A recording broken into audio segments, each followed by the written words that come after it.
الحمد للہ والصلاة والسلام علی رسول اللہ اما بعد فاعوذ باللہ من الشیطان الرجیم بسم اللہ الرحمن الرحیم اتل ما اوحی الیک من الکتاب واقم الصلاة ان الصلاة تنہی عن الفحشاء والمنکر ولذکر اللہ اکبر واللہ یعلم ما تصنعون۔ قابل تکریم سامعین و ناظرین، اللہ رب العزت کی توفیق سے آج سے قرآن حکیم کے آخری تہائی خلاصے کا آغاز ہو رہا ہے۔ اس سے پہلے 2/3 قرآن کریم کے حصے کا خلاصہ پیش کیا جا چکا ہے۔ 21ویں پارے کا آغاز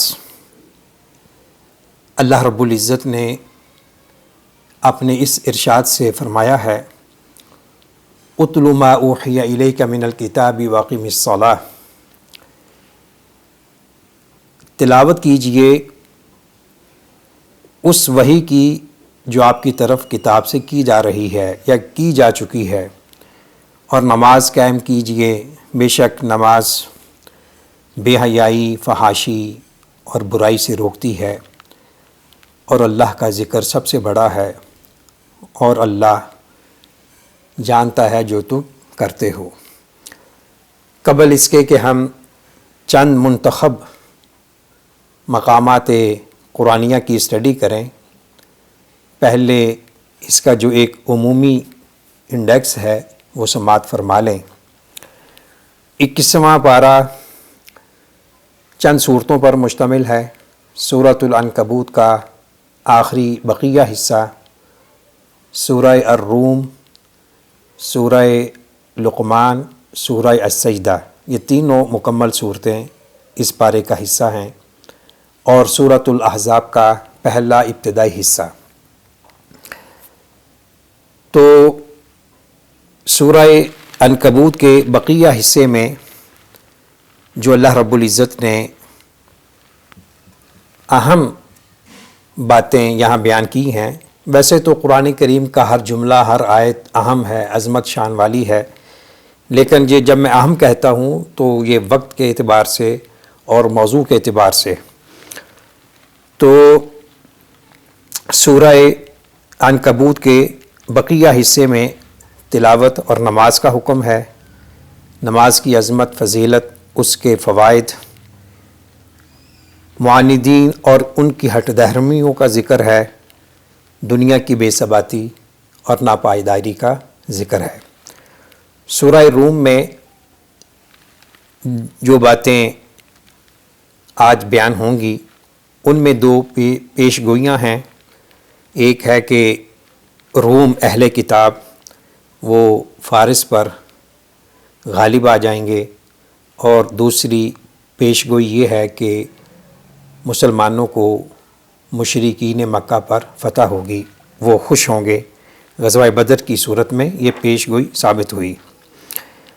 توحید کے ضمن میں اللہ رب العزت نے اس سورہ کریمہ میں جو توجیحات، دلائل پیش کیے ہیں، ان میں 7 یہ ہیں: اشیاء کو اضداد سے پیدا کرنا، یعنی زندہ کو مردہ سے اور مردہ کو زندہ سے، انسان کی پیدائش مٹی سے، زوجین کی محبت، الفت، مودت، زمین و آسمان کی پیدائش کا ذکر ہے، رات اور دن کی نیند اور روزگار کی تلاش کا ذکر ہے، بجلی کی چمک، بارش اور اس سے غلے کی پیداوار، زمین کا زندہ ہو جانا، زمین اور آسمان کا مستحکم نظام۔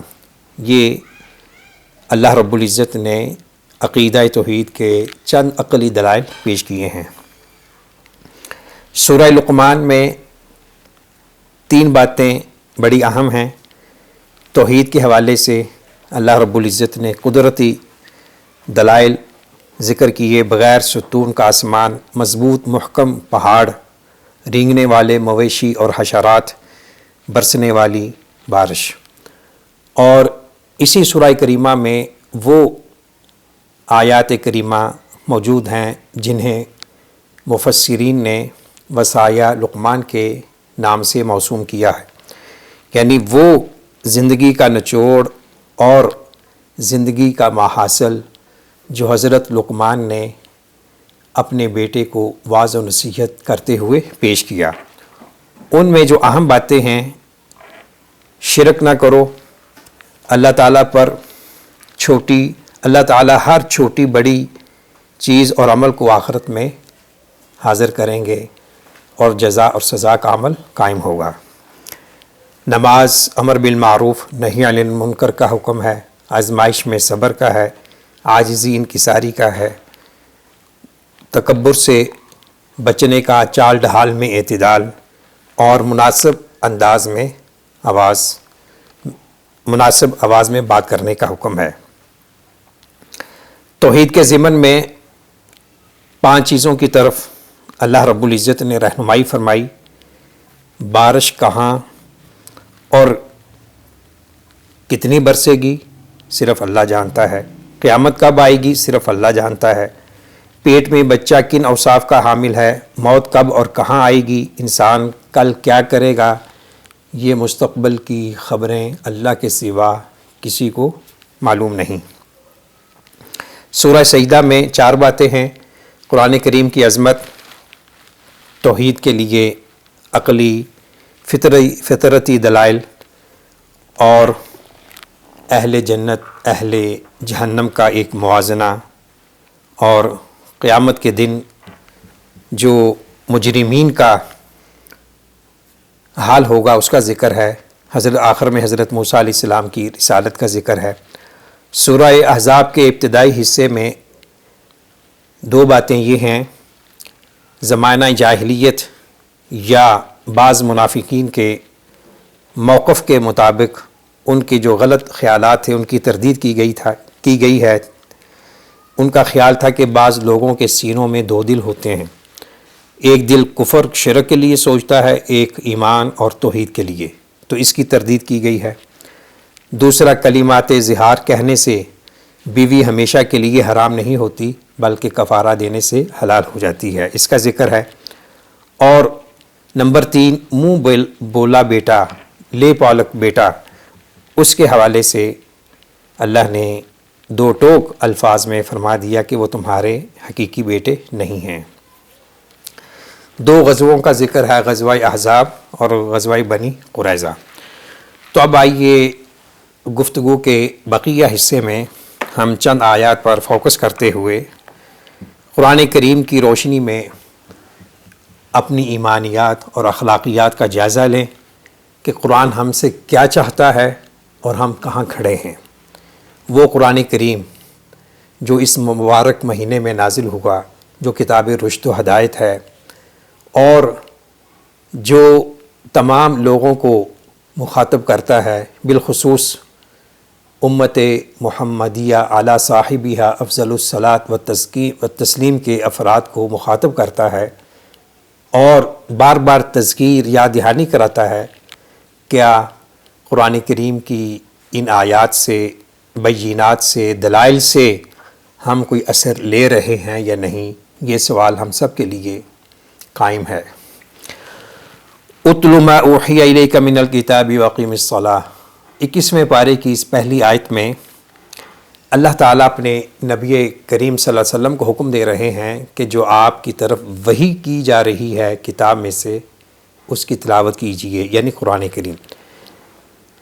عام طور پر تلاوت کا جب استعمال ہوتا ہے لفظ تلاوت تو سمجھتے ہیں کہ شاید اجر و ثواب کے لیے اس کی قرات ریڈنگ ہے، حالانکہ تلاوت اس کا بڑا وسیع مفہوم ہے۔ اس میں اجر و ثواب کی نیت سے اس کی قرات کرنا وہ بھی شامل ہے، اور اس کا فہم اور تفہیم بھی شامل ہے، قرآن کریم کے ساتھ واعظ و نصیحت کرنا وہ بھی شامل ہے، تعلیم و تدریس بھی شامل ہے، اور قرآن کریم کے مطالب معنی میں غور و فکر کرنا، یہ ساری باتیں تلاوت قرآن کریم کے مفہوم میں شامل ہیں۔ تو ہمیں ذرا آگے بڑھتے ہوئے یہ کرنا ہے کہ جہاں ہم اللہ کی توفیق سے قرآن کریم کی قرات کر رہے ہیں، اس کے ساتھ ساتھ اس کو سمجھنے کی کوشش کریں اور اس میں غور و فکر کریں، تدبر کریں.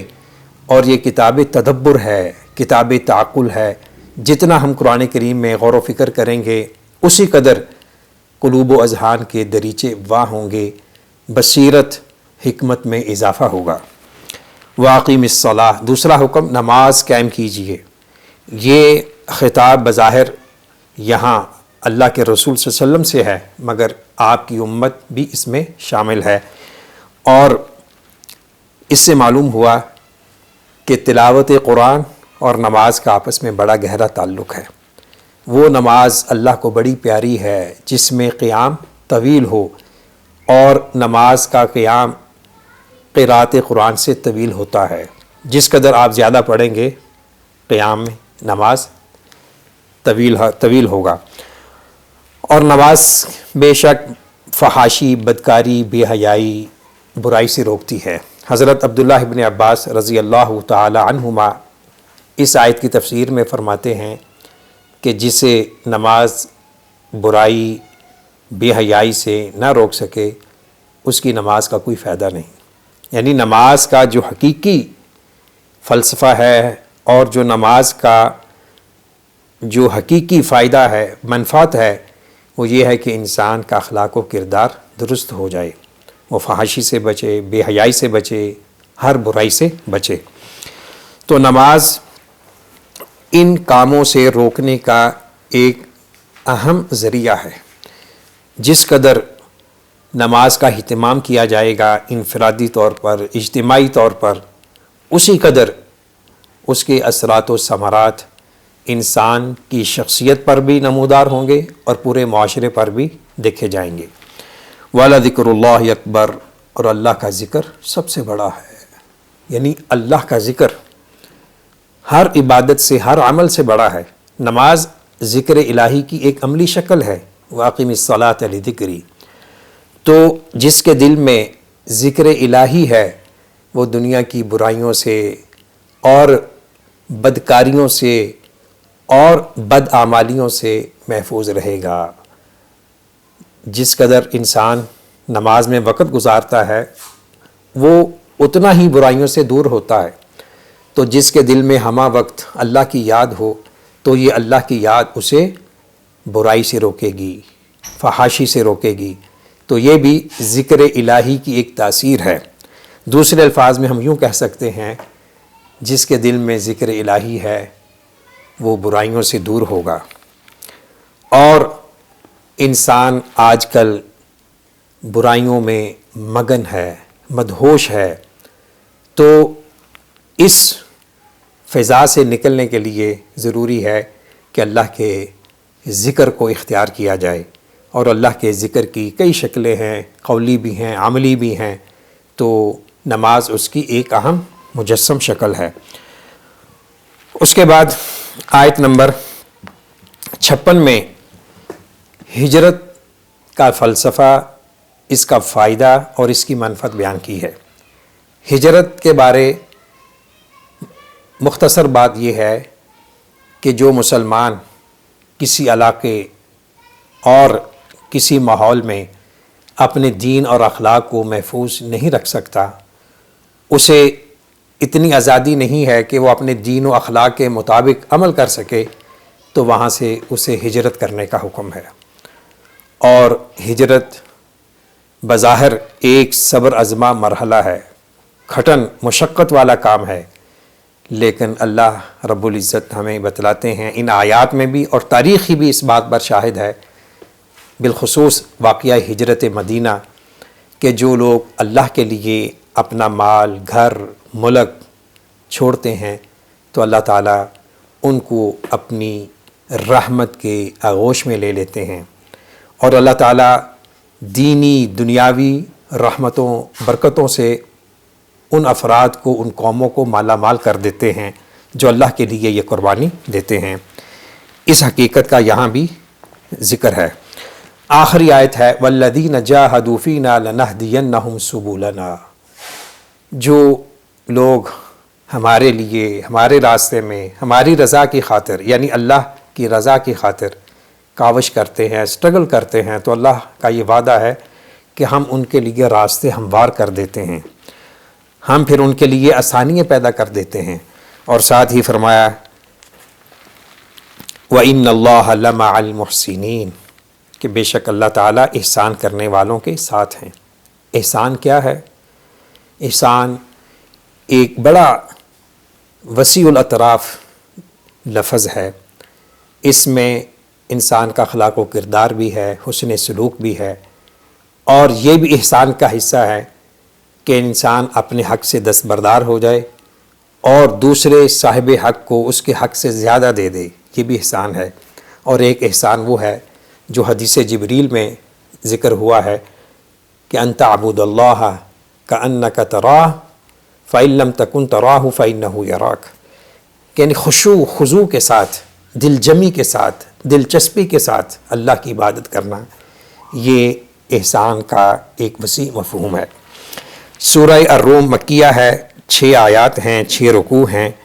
اس کی ابتدائی آیات میں غلبہ اہل کتاب کی مغلوبیت کا ذکر ہے، اور پھر چند سالوں میں ان کے غالب ہونے کا ذکر ہے۔ اس کا پس منظر یہ ہے کہ عہد رسالت میں 2 بڑی طاقتیں تھیں، فارس یعنی ایران اور روم یعنی اٹلی۔ تو فارس کے لوگ آتش پرست تھے، مشرکین مکہ کا جھکاؤ میلان ان کی طرف تھا، جبکہ مسلمانوں کا جھکاؤ اہل کتاب کی طرف تھا، کیونکہ وہ ایمان بالرسالت، ایمان بالملائکہ، ایمان بالآخرت کے قائلین تھے، تو طبعی طور پر مسلمانوں کا رجحان اہل کتاب کی طرف تھا۔ تو دور نبوت کے ابتدائی 4-5 سالوں میں روم کو شکست ہوئی، مشرکین خوش ہوئے، لیکن ساتھ ہی اللہ نے یہ فرمایا کہ چند سالوں میں، یعنی تقریباً 8-9 سالوں میں ان کو دوبارہ غالب کر دیا جائے گا۔ تو یہ مسلمانوں کے لیے بشارت تھی، اور وہ 9 سالوں کے اندر اندر پوری ہوئی۔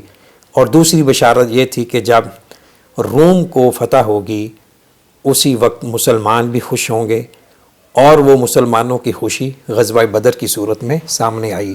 وہ غزوہ بدر جو حق و باطل کا ایک عظیم و شان معرکہ تھا، اور جس سے تاریخ انسانیت کا دھارا بدل گیا، اور وہاں سے تاریخ انسانیت کی ایک نئے انداز میں ابتدا ہوئی، تو اس وقت بھی مسلمان خوش ہوئے۔ آیت نمبر 7 بالخصوص ان لوگوں کے لیے بہت ہی سبق آموز ہے جو دنیا کا ہر قسم کا علم حاصل کر لیتے ہیں، لیکن دینی علم سے، اخروی علوم سے بے بہرہ رہتے ہیں، خواہ وہ مسلمان ہوں یا غیر مسلم ہوں۔ یعلمون ظاہرا من الحیات الدنیا وہم عن الآخرۃ ہم غافلون، کہ اکثر لوگ دنیا کے ظاہری چیزوں کے بارے علم رکھتے ہیں، زندگی کے مختلف شعبوں کے وہ بڑے ماہرین ہوتے ہیں، اور بڑی چابک دستی سے اپنی فن کی مہارت کا مظاہرہ کرتے ہیں، لیکن دینی علوم سے، اخروی علوم سے وہ غافل ہوتے ہیں۔ تو یہ کوئی خوش آئند بات نہیں ہے۔ مسلمان، بالخصوص وہ مسلمان نوجوان جو آئی ٹی کے میدان میں، سائنس کے میدان میں اور انجینئرنگ کے میدان میں، کسی بھی شعبہ زندگی میں مہارت رکھتے ہیں، وہ قابل تحسین ہے، لیکن ساتھ ساتھ ان کو چاہیے کہ وہ اپنے ان علوم میں، اپنی ان مہارتوں میں دینی علوم کی چاشنی کو شامل کریں، اللہ کی محبت کو شامل کریں۔ یہ ان کا علم و فن ان کے لیے دین و دنیا کی سعادتوں کا ذریعہ بن سکتا ہے۔ قرآن کریم میں اسی مقام پر کائنات میں غور و فکر کی دعوت ہے، اور جو گزشتہ قومیں تباہ و برباد ہوئی ہیں ان سے عبرت حاصل کرنے کا درس دیا گیا ہے۔ آیت نمبر 10-23 میں اللہ رب العزت نے اپنی قدرت کاملہ کی نشانیاں بیان کی ہیں، جن کو میں ابتدا میں بیان کر چکا ہوں۔ آیت نمبر 37 اور اسی طرح ایک آیت ہے سورہ عنکبوت کی، ان کا خلاصہ یہ ہے کہ رزق کی کنجیاں اللہ کے ہاتھ میں ہے۔ اللہ جس کے لیے چاہے فراخ کر دے، جس کے لیے چاہے تنگ کر دے، لیکن وہی رزق پائیدار ہے اور اپنا اثر دکھانے والا ہے جو جائز ذرائع سے حاصل ہو اور جائز مصارف میں استعمال ہو۔ یہ وہ رزق ہے جو انسان کے لیے وسیلہ نجات ہے دین و دنیا ہر اعتبار سے، اور وہ رزق جو ناجائز ذرائع سے حاصل کیا جائے اور فضولیات میں بہا دیا جائے، وہ مال وہ انسان کے لیے وبال جان ہے۔ اس آیت کی تفسیر میں حضرت عمر بن عبدالعزیز رضی اللہ رحمہ اللہ ان کا ایک واقعہ اختصاراً ذکر کرنا چاہوں گا۔ عمر بن عبدالعزیز جنہیں خلیفہ راشد خامس بھی کہا جاتا ہے، ان کی دور اقتدار بڑا سنہری دور تھا، اگرچہ مختصر تھا۔ فوت ہونے لگے تو کسی نے کہا کہ جاتے ہوئے کچھ اپنی اولاد کے لیے کچھ سوچ بچار کر کے جائیں، کوئی بیت المال سے ان کے لیے وقف کرتے جائیں تاکہ آپ کے بعد یہ غریب نہ رہیں۔ تو انہوں نے جو جواب دیا وہ ہر ذی شعور انسان کے لیے سبق آموز ہے۔ فرمایا کہ اگر میری اولاد دین پر قائم رہے گی تو مجھے ان کے رزق کی کوئی فکر نہیں ہے، اللہ ان کو ضائع نہیں کرے گا۔ اگر یہ دین و اخلاق پر قائم نہیں رہے گی تو پھر مجھے ان کی روزی رزق کا کوئی فکر نہیں، کوئی ڈر نہیں۔ تو تاریخ ہمیں بتلاتی ہے کہ عمر بن عبدالعزیز رحمہ اللہ کا یہ جذبہ خلوص، جذبہ اطاعت الہی اور حرام و حلال کی تمیز کا جذبہ، اس کا یہ اثر ہوا کہ ایک عرصے کے بعد عمر بن عبدالعزیز کے وہ بیٹے جو باپ کی وفات کے وقت کوئی مالدار نہیں تھے اپنے دوسرے کزنوں کی طرح، تو چند سالوں میں یہ دمشق کی جامع مسجد میں اللہ کی راہ میں گھوڑے دے رہے ہیں، سیم و زر دے رہے ہیں، مال و دولت قربان کر رہے ہیں، اور ان کے وہ کزن جو عمر بن عبدالعزیز کی وفات کے وقت بڑے بڑے مالدار تھے، وہ اسی مسجد کے باہر بھیک مانگتے نظر آ رہے ہیں۔ یہ ہے رزق حلال کی برکت اور رزق حرام کے برے نتائج۔ یاد رکھیں، اگر مال حلال کا ہے اس کا حساب دینا ہوگا، اگر حرام کا ہے تو وہ ذریعہ عذاب ہے۔ انسان اگر اس پوائنٹ پہ ذرا سوچے تو بہت سی خواہشات پہ وہ کنٹرول کر سکتا ہے۔ اتنا مال و دولت جو رشوت، کرپشن، فراڈ، سود خوری کے ذریعے حاصل کرتا ہے، وہ کس کے لیے جمع کر رہا ہے؟ یہ سب کچھ یہیں رہ جائے گا، لیکن قیامت کے دن حساب آپ کو دینا ہوگا۔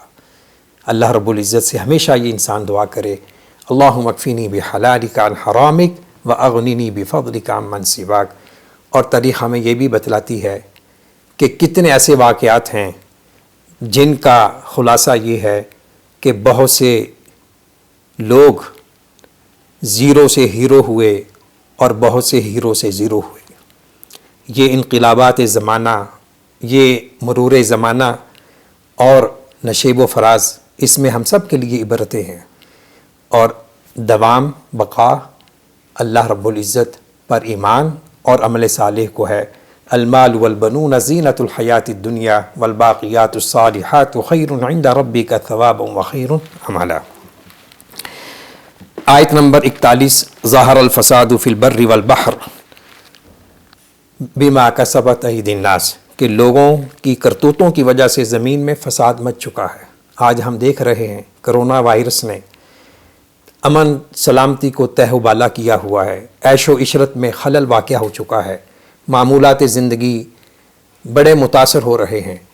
اس کے ایمانی روحانی اسباب میں سے ایک یہ ہے کہ انسانوں کے جو اعمال بد ہیں وہ اس کا سبب بن رہے ہیں، اور لمحہ افسوس یہ ہے کہ ابھی تک دلوں میں نرمی، رقت پیدا نہیں ہوئی، سنگ دلی بڑھتی جا رہی ہے، دل پتھرا چکے ہیں۔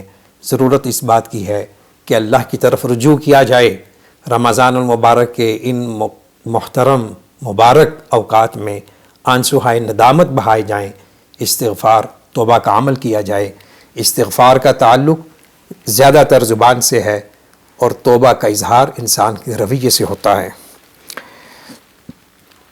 آیت نمبر 54 میں انسان کا بچپن، شباب، کہولت، شیخوخت یعنی بڑھاپے کا ذکر ہے۔ سورہ لقمان کی ابتدا میں اللہ رب العزت نے فوز و فلاح کا ایک معیار بیان کیا ہے، نماز، زکوٰۃ، آخرت پر ایمان، اور کہا کہ یہی ہدایت یافتہ لوگ ہیں۔ اور اس کے بعد ان لوگوں کے لیے سخت وعید ہے جو موسیقی، سرور، نغمہ، آلات طرب کے دل دادا ہے، ان کو اللہ نے بڑی سخت وعید دی ہے۔ اللہ ہمیں ایسے برائیوں سے محفوظ رکھے۔ سورہ لقمان میں حضرت لقمان کی ایسی باتیں جو کسی بھی انسانی معاشرے کے لیے انتہائی مفید ہیں اس کا ذکر ہے۔ اس میں سر فہرست لا تشرک باللہ، شرک کی مذمت اور نفی ہے۔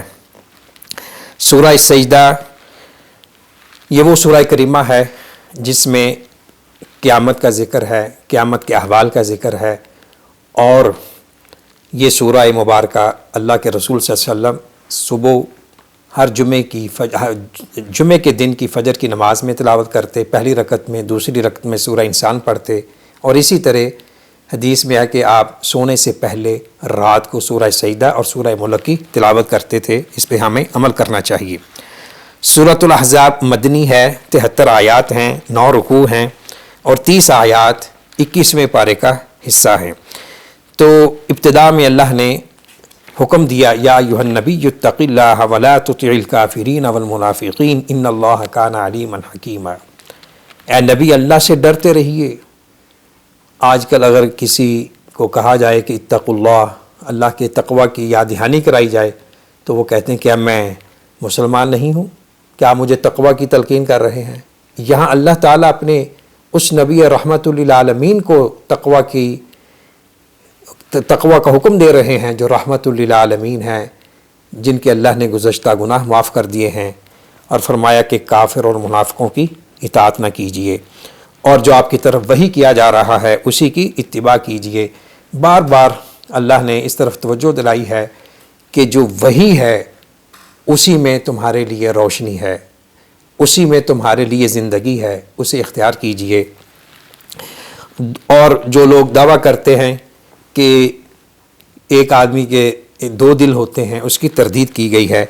اور اس کے بعد جو زمانہ جاہلیت کی ایک اہم رسم تھی اس کا ابطال ہے کہ جو لے پالک اولاد، اگر کوئی شخص کسی کا بیٹا بیٹی اڈاپٹ کرتا ہے تو وہ اس کا حقیقی بیٹا بیٹی نہیں بن سکتا، وہ اپنے ہی اوریجنل جو حقیقی والدین ہیں ان کی طرف ان کی نسبت ہوگی۔ حقیقی بیٹا وہی ہے جو اللہ رب العزت کے بنائے ہوئے والدین کے ذریعے معرض وہ دنیا میں آتا ہے، تو جو حقیقی اس کے ماں باپ ہیں وہ ان کی اولاد ہے۔ لے پالک اولاد، اس کے بارے شرعی حکم یہ ہے کہ کسی کا بیٹا بیٹی اڈاپٹ کرنا جائز ہے، لیکن شریعت نے اس کو اپریشیٹ نہیں کیا۔ اس کے بڑے مسائل ہیں، تو بہتر یہی ہے کہ انسان اس سے اوائڈ کرے۔ اگر کوئی مجبور ہے تو وہ پھر جو اس کے لیے ضوابط شرائط ہیں اس کو مد نظر رکھے، تو یہ مسائل نہیں بنیں گے۔ اور اللہ کے رسول صلی اللہ علیہ وسلم کی ازواج مطہرات کو مومنین کی بیویاں کہا گیا ہے۔ غزوہ احزاب کا ذکر ہے جو مسلمانوں کے لیے ایک بہت بڑی آزمائش تھی۔ پورا عالم کفر اسلام اور مسلمانوں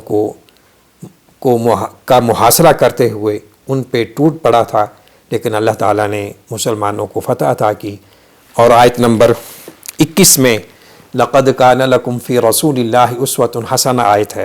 یہ آیت بڑی جامع ہے، اگرچہ غزوہ احزاب جو 5 ہجری میں ہوا، جسے جنگ خندق بھی کہتے ہیں، اس تناظر میں ہے، لیکن یہ حکم عام ہے کہ اے لوگو، دنیا جہاں کے لوگوں، خواہ وہ مسلمان ہیں کافر ہیں، تمہارے لیے رسول اللہ صلی اللہ علیہ وسلم کی زندگی میں بہترین نمونہ ہے، اعمال میں، کردار میں، پالیسیوں میں، ہر چیز میں۔ اللہ رب العزت سے دعا ہے اللہ تعالی ہمیشہ ہمارے دلوں کو نور کتاب و سنت سے منور فرمائے، وآخر دعوانا ان الحمد للہ رب العالمین.